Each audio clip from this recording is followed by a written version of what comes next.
today's Edge of Wonder, we reveal the importance of the many sealed indictments in possession of Team Mueller. We discuss what many believe are the true motives regarding the migrant caravan and what's to gain for those behind it. We'll show you what Trump is up to that may garner him a spot on the list of all-time most influential presidents. All this and more on part 2 of our series with Dr. Michael Salla, only on the Edge of Wonder. Welcome to Edge of Wonder. This is Rob and Ben here. Again for part 2 with our very special guest, Dr. Michael Salla. Again, Dr. Salla, thank you so much for joining us. Thank you for having me. I'm looking forward to the interview. All right, thanks. Great. So All right, if Rob, you guys were probably as blown away as we were during the last episode, we're about to get into a lot more information here, so get ready for it. So we recently, we had a video with John D'Souza at Disclosure Fest, and he was talking everything that's been happening with the border stuff, with all these immigrants coming over, these caravans, and they're coming in these like massive, really expensive vans. I mean, there's all kinds of evidence to support this too, how they're being paid. Even Q called out directly George Soros. And so John D'Souza was talking about all of this stuff. We wanted to kind of hear your take on this too. What do you think is happening? Why is this relevant? I mean, in our previous episode, we talked a lot about the fires, and this is like happening the same time that the fires are happening in California. So we just wanted to hear your take on it, and what do you think is really going on in this whole situation? Well, I think the kind of what we've been seeing with these caravans is that quite clearly these are not just spontaneous events involving refugees from these troubled areas in South and Central America who are, seeking sanctuary. This is not something that is unorganized. That there has been an entity behind it that has been deliberately contriving this to manufacture a crisis in the United States. And of course, we've had a number of these caravans, and up until the midterm elections, I think that the real purpose of the caravans was to kind of create a wave of sympathy, to kind of like generate a public backlash against Trump for not being more sympathetic for the plight of these refugees, and to kind of manufacture a crisis which would make Trump look bad and kind of like basically get the Democratic voter out there and basically trying to get as many Democrats in so that they could, have both the House and the Senate turned over. And so I think that the caravans, this was one of the major goals. And as far as achieving a majority in the House, they were successful in that regard. So, and this is part of the reason why I think the caravans were funded. Groups like the Soros Foundation was behind the funding of the caravan. And I think one of the big reasons for this to happen was because having the House switch over to the Democrats would, one thing, put an end to the Republican committee's investigation of the different ways in which the Clinton Foundation and Hillary Clinton were kind of like doing all of these things that were very questionable, as well as the espionage conducted against the Trump campaign, to put an end to all of those investigations and to instead bring up new investigations which would basically hamstring the Trump administration throughout the rest of his tenure, whether it's just up until 2020 or beyond. So that was one of the main goals behind it. Now, the question is whether that's going to be successful, given what we know of these sealed indictments as they're unsealed and many people prosecuted and much information is brought forward. Is the fact that people that were behind the kind of creation of these caravans of migrants are actually going to be brought up to charges of subverting the United States during a time of war. which means that they would be brought up in military trials. So Soros and all of the people that manufactured these caravans to try and undermine the Trump administration, to try and affect the outcome of the midterm election, that these people will actually be tried in military courts in Guantanamo and held in Guantanamo because of their involvement. So this is how, you know, it will backfire on the people involved in these caravans. So it's going to be shown that these were not just spontaneous events arising out of the misery of people in Central America, and I'm sure that many of them there are truly oppressed by these drug cultures and gangs down there, and really need sanctuary and need help. And I think that I'm in favour of all of that. But of course, that has to be done in a way that has to be lawful, rather than having someone like George Soros manufacture caravans to bring them up to the US to influence an election, to undermine an administration. Now, the big mistake for Soros and all the people involved in this was they did it during a time of war, because the United States technically is still under the kind of the 9/11 responses that the House and the Senate agreed to in a joint resolution. So, the justification for the use of military force responding to 9/11, that's in place. And so these are war crimes that can be tried in military trials, and that's what we're going to be seeing in the months ahead. And I think this is where we're going to have a lot of information come forward. What do you, I mean, like, if this actually, or I should say more of a fact, when this actually comes out, people are going to be very, very, very shocked. I mean, there might be some people watching this right now that are like, oh, I still don't believe this is going to happen. When we actually do see this come out, people are just going to be, so many things are going to go through people's minds. Of being like, oh, this is Trump being a fascist and trying to take over everything, whatever. And then some people will actually see the truth of what's going on. Like, what would you say to those people, like, when this actually happens?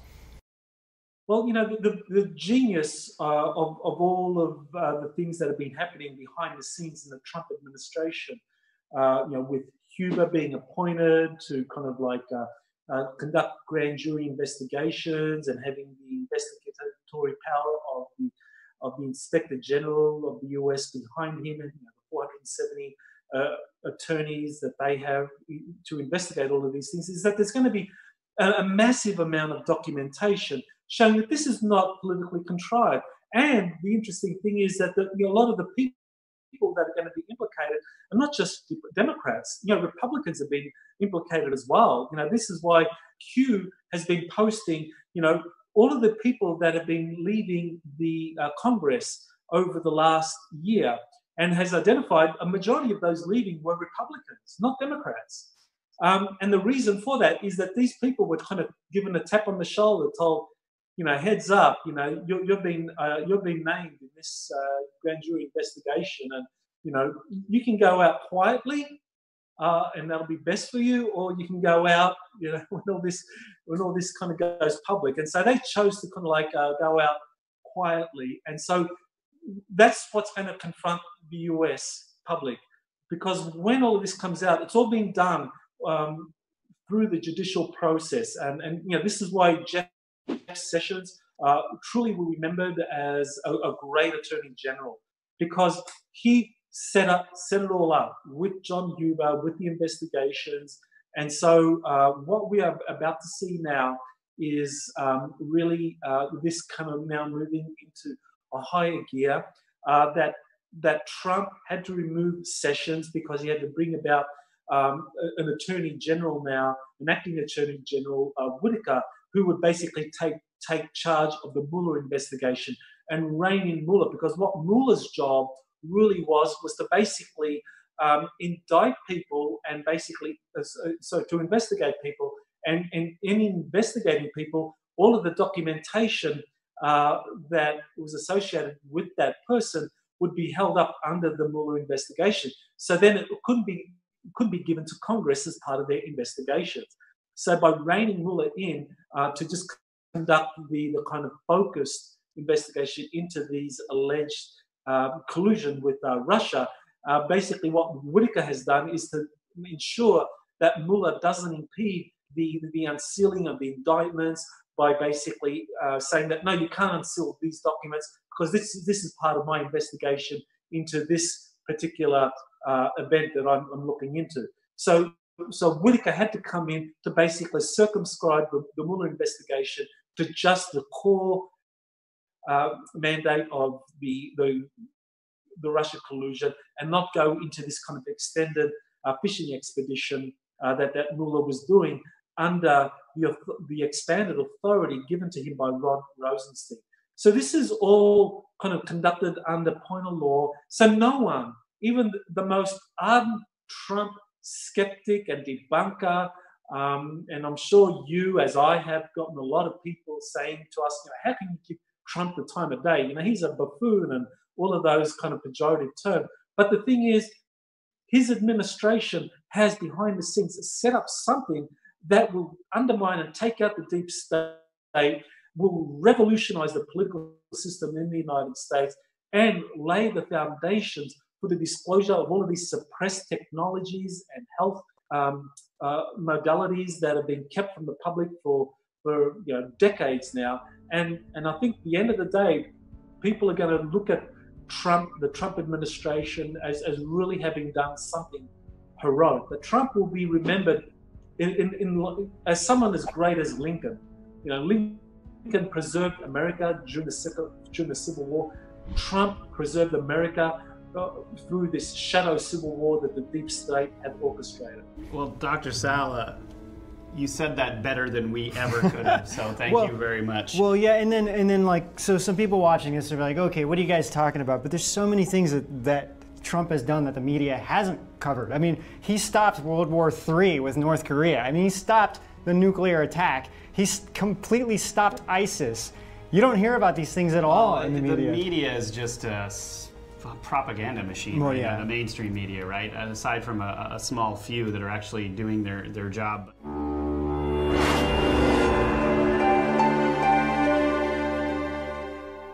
I had one follow-up question because a lot of people are asking this question a lot. And also I wanted to say that, it really didn't have to go this way. Like, I think the military, from what I've heard and the intel we've gotten, is that the military was actually going to do a coup on this whole thing because it had gotten so crazy, right? But they ended up going to Trump and asking him to do this because they really wanted to do everything by the books. And I mean, it's a testament to this administration that they are going by the books, because at the end of the day, any rational, intelligent person is going to be able to go in there and look at these things and say, hey, this is backed up. They are using grand juries. They are doing all of this by the books, and these things did happen. So I think things will change. I think people will come around. But the question I wanted to ask you, Dr. Sala, is about Soros. So a lot of people are bringing Soros up. He's constantly like the infamous man of the deep state in a lot of ways. Well, there's even a White House, what's that, like a petition. So there's even a White House petition that is trying to get the White House to label him as a terrorist. Right. So what do you think is going to happen to him? How do you see this timeline going with him? Because he's such a high-level guy, I'll be nice, in the deep state. What do you think? Tell us a little bit about that. Well, he's definitely a big fish. He's a major fish in the deep state. And I think there's no doubt that he has been behind a number of domestic and international movements that have been detrimental to the U.S. National interest.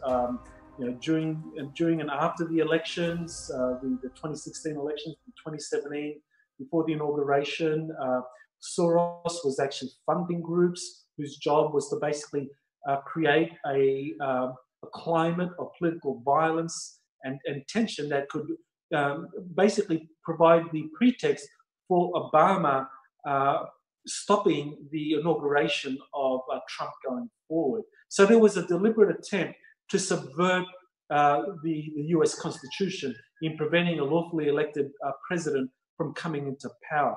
Now that's subversion, and the US military, under the power it has been given to it by the Trump administration can actually have its special forces detain Soros when any indictment that has been issued against him is unsealed.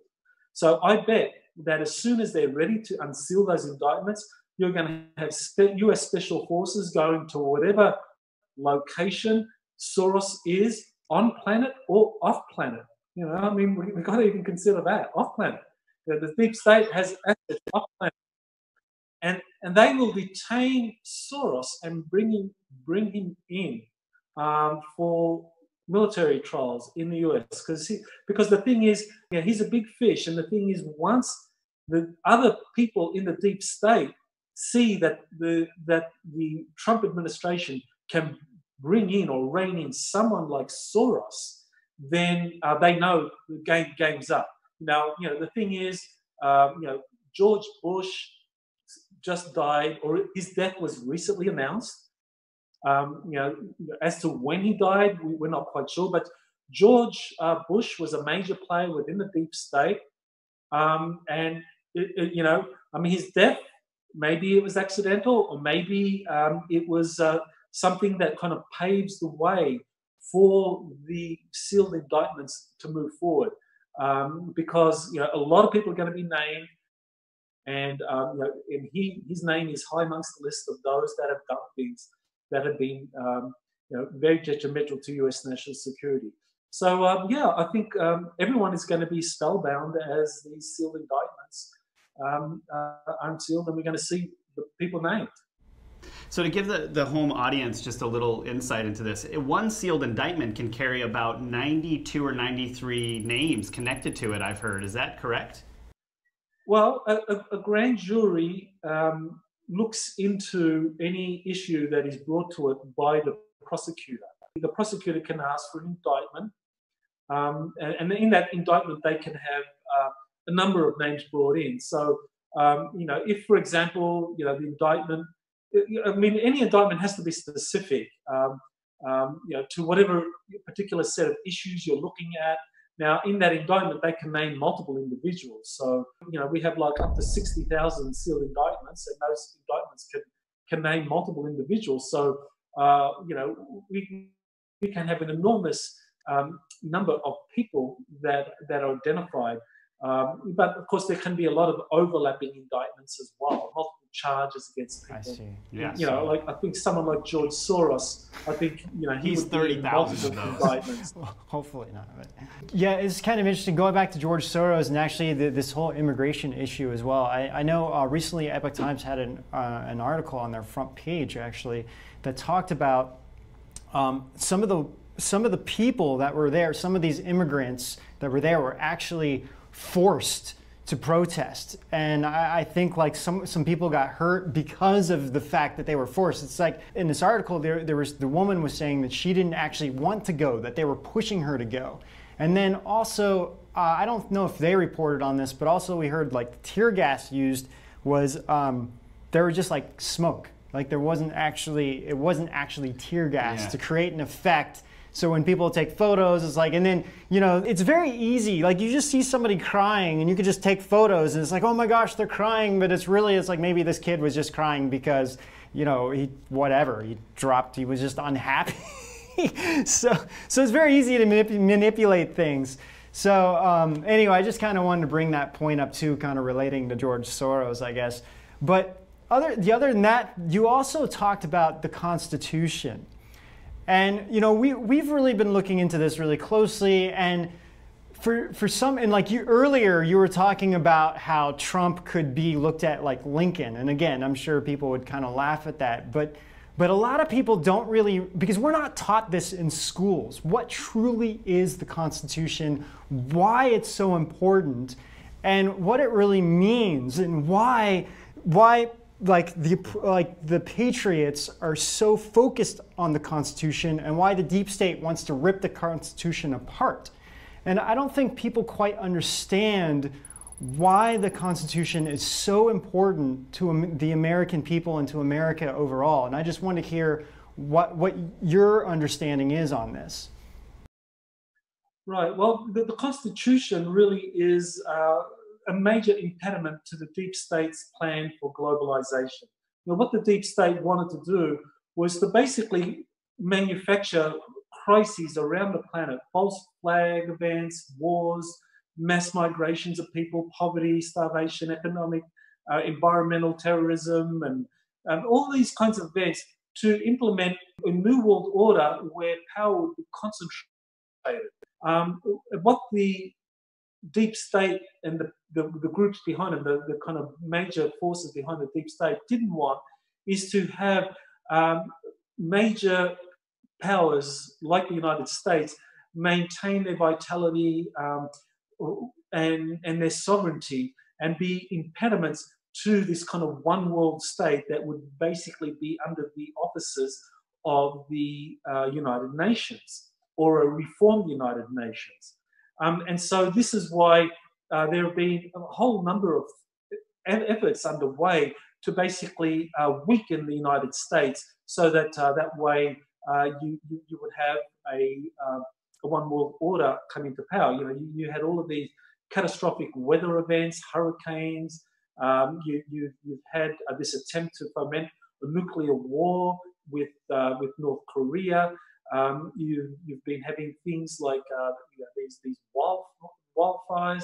I mean, all of these things designed to kind of like weaken the United States in some way, create a catastrophe, a set of events that would lead to the undermining of the Constitution and doing away with freedom of speech, doing away with the right to bear arms, that all of these things that are constitutionally protected were impediments to the deep state in terms of in having the US sovereignty undermined. So that's why all of these different events have been manufactured to various degrees to kind of like chip away at the US Constitution. The ultimate goal being, of course, that the US at some point would have to surrender its sovereignty to a supranational body like the United Nations. But under Trump, that's not going to happen. And even worse, under Trump, you're going to have someone who's going to make deals with China, deals with Russia, Brazil, other major countries to basically have a kind of multipolar system come into power around the planet. So that, rather than having a concentration of political power where the sovereignty of all the major nations are subsumed under a supranational entity, you will instead have a supranational entity really just kind of like implementing the will of the major powers, kind of like the way the United Nations Security Council is structured at the moment. So basically what the United States would ideally like to do is to have that system that we see in the Security Council become the foundation for a new global order where US sovereignty is guaranteed, it has a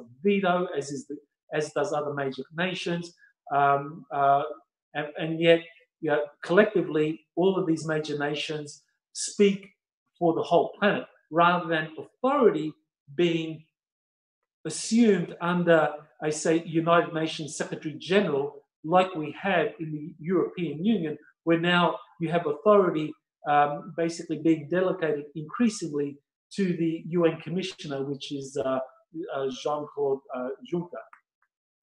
And if that didn't satiate the solace centers of your cerebellum, do not miss part 3 as we wrap up and mic drop a satisfying solace series. We ask the good doctor about increasing and dangerous cosmic rays causing concern at the South Pole.